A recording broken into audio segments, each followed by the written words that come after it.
ఆనంద నిలయం వృద్ధాశ్రమం ముందర ఉన్నానండి. ఈ వాతావరణం ఇదంతా చాలా బాగుందండి. పెద్దవాళ్ళు ఇక్కడ ఉన్న వాళ్ళకి మనశ్శాంతిగా ఉంటుందండి. ఇక్కడ 70 మంది వరకు ఉన్నారండి. వీళ్ళ ఆర్గనైజేషన్ అనేది చాలా బాగుంటుంది. వీళ్ళు వాళ్ళని అందరినీ చాలా బాగా చూసుకుంటారండి. నమస్కారం అండి. నేను సిద్దిపేట ఆనంద నిలయంలో ఉన్న వృద్ధాశ్రమానికి వచ్చానండి. ఇది కొండపాకలో ఉందండి. ఇక్కడ అష్టాదశ శక్తిపీఠాలు, శివుడు పార్వతి ఉన్నాయండి. అలాగే గోశాల కూడా ఉందండి. ఆవులు ఇక్కడ చాలా ఉన్నాయి. ఆవు నెయ్యి మంచిది, మనకి దీపం పెట్టుకోవడానికి కూడా వాళ్ళు అమ్ముతున్నారండి. అలాగేనండి ఇక్కడ వెంకటేశ్వర స్వామి గుడి ఉందండి.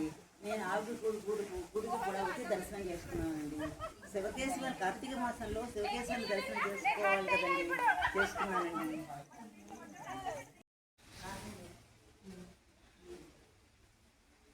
మేమండి సిద్దిపేటలో ఉన్న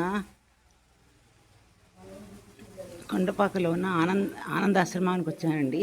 అక్కడ వెంకటేశ్వర స్వామి అండి. చాలా విగ్రహం చాలా బాగుందండి. అలాగేనండి అమ్మవార్లు ఇదిగోనండి. ఇలా బయట నుంచి కూడా దర్శనం, తలుపు వేసినా కూడా దర్శనం అండి. ఆయన దర్శనం ఎలా అవుతుందో చూడండి. మీరు కూడా చూసి దండం పెట్టుకుంటున్నారు కానండి.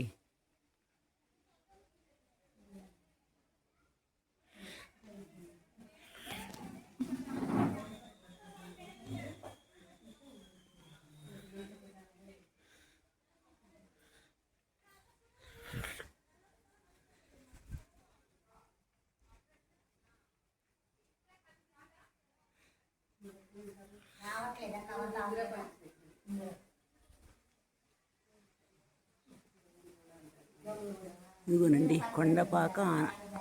కొండపాక ఆనంద నిలయం వృద్ధాశ్రమం.